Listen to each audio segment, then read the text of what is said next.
Hello, and welcome back to my channel. My name is Dwayne Kimball, United States Army veteran and retired VA rating specialist. Yes, you know it.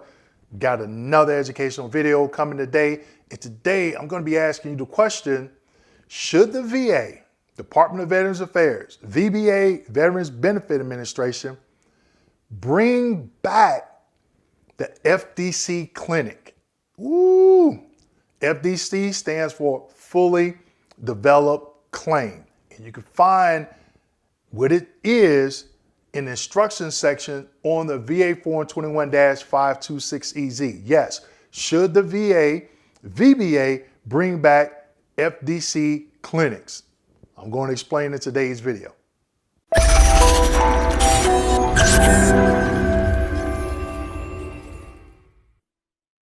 Okay, so before I get into today's video, I just want to make an announcement. Going forward, every quarter, the second month of every quarter of this year, and even going further, I am going to be doing my 4-day live training. I did it last July. So we had over 530 people sign up. If you signed up for it, I've updated that presentation. It is live now. Make sure you sign up. Now, first 5 people to sign up, they're going to get a free book. Also, they're going to get a free 1-hour Q&A session with yours truly. Okay? So make sure you go ahead and get your seats because they're going to be limited. Okay. Now, so today's video. Will the VA, or why hasn't the VA open up or reopen their FDC clinics, fully developed claim clinics? And you might be saying, Dwayne, what is that? I've never heard of it. I've heard of FDC, but I had never heard of an FDC clinic. I'm going to explain to you what it is, and I'm going to explain to you why my regional office that I work for, because I worked in the FDC clinic as a VA rater, they closed it. Okay, so fully developed claim. A fully developed claim is when you check that box on the 526EZ, you're saying you have nothing else to submit, no further evidence to submit. Go ahead and move forward with my claim.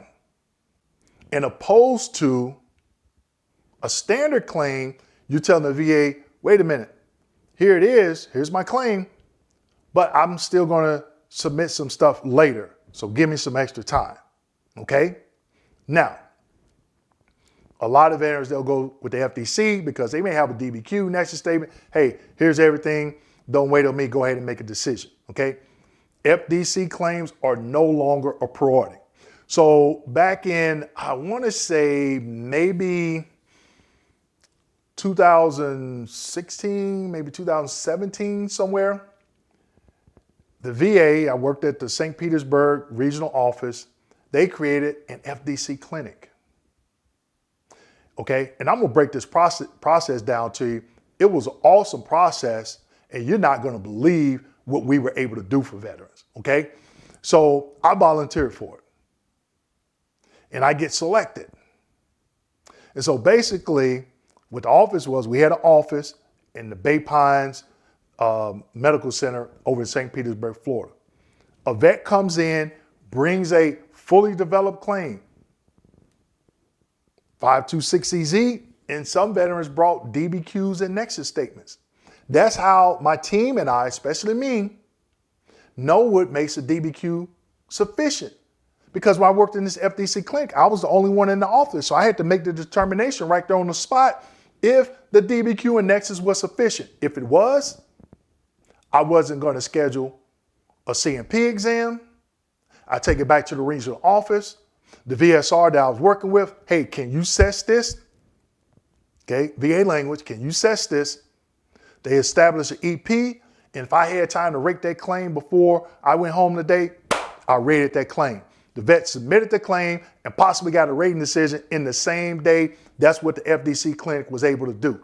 Also, if you didn't have a DBQ and Nexus statement, okay, and your condition fell under the 5 ways of service connection, we could determine that, we would schedule the CMP exam and give a note. They would walk right across the street to the Bay Pine CMP office, and they would schedule a CMP exam on the spot. The veteran knew before they left when their CMP exam was. And check this out. Woo! Some veterans got a CMP exam the same day. And I know you probably thinking, Dwayne, wait a minute. The VA has never talked about this. They never talked about it in a town hall. You never talked about it. Why did they stop? And I'm gonna get to that in a minute, okay? So we worked on the same floor. That office was like in the same area where the POAs, now POAs, sometimes I'll call them POAs, but they're also known as VSOs, okay? So they were like almost right next to us, okay? And the veterans, sometimes they'll go see them, and then they will walk them over and say, hey, here's an RVSR, and they'll say, Dwayne, I got this veteran, his name is John or whatever, and they're claiming this, this, and this. Okay, all right, cool, look at it. And they would have they would have everything typed up, everything. And we go through, explain the process to them. They like, yeah, that's what the gentleman told me. And we go ahead and schedule the CMP exam. And a lot of them, once they got service connected, they come back and they do an increase. And guess what? They wouldn't use their VSO because they already knew the process. They already knew what we needed. That's how awesome this FDC clinic was. Awesome, right? And I'm just thinking about it. I'm like, it's got to be,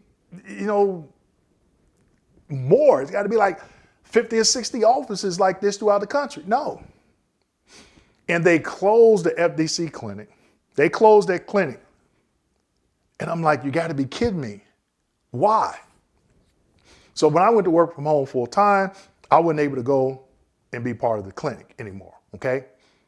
And I asked one of the raters that was still there, why did they close it? It was only like 8 or 9 raters that were going over there out of hundreds, right? They want them to come back to the regional office and help with the backlog. Now, remember I said this was like 16 or 17?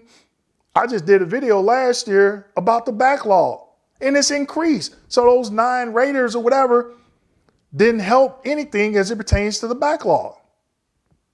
So I don't understand why management at the regional office, not only did they dissolve the FDC clinic, but why they didn't promote it and expand it throughout the VA. And I would be hard pressed. I don't know. I would be hard pressed if the Department of Department of Veterans Affairs, the Secretary of the Department of Veterans Affairs, if they knew about this clinic, I would be hard pressed that they would have said, hard pressed to say, they would have said, yes, go ahead and close that clinic. If they knew the kind of work that we were doing, just like I explained to you. So next time you go to a town hall or something like that, ask this question. Hey, why don't you all open FDC clinics throughout the country to help not only alleviate the backlog by not creating to it. They can be proactive. So those claims instead of 125 days old, I think our average rate time was around 25 days. Okay, and that's quick. And the reason why some of them took so long because the veteran was not able to get scheduled to get in for a CMP exam within like 7 days. Okay, but I'm pretty sure a lot of you, if I say, hey, if they had this clinic, you possibly can get your claim done in 25 days, I'm pretty sure you're all for it, right? And I just thought about this. I was like, I got to do a video on this. So next time you go to a town hall meeting and you talk to a regional office director or a regional office service center manager, okay? Them the 2 individuals, either regional office director, regional office assistant director, or at a minimum, service center manager. Okay, one of those 3. You got all 3 at a regional office, okay? Or if you're talking to somebody higher up, ask them this question. What are you all doing to help reduce the backlog by not creating one.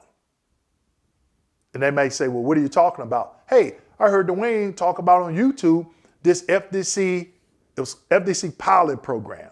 That's what it was. But we call it FDC Clinic, right? Where veterans can walk in, submit a fully developed claim, and they work closely with the CMP exam office at Bay Pines, and veterans are getting scheduled for CMP exams sometimes in the same day, okay? So I was surprised that they closed it, okay? But if you ever find yourself in the town hall, ask that question, because I'm like, are they gonna ever bring them back? So let me know what you think about this FDC clinic that I explained, all right? So with that being said, make sure you like, subscribe, hit that notification button, and as always, share this video with your fellow veterans. Thank you.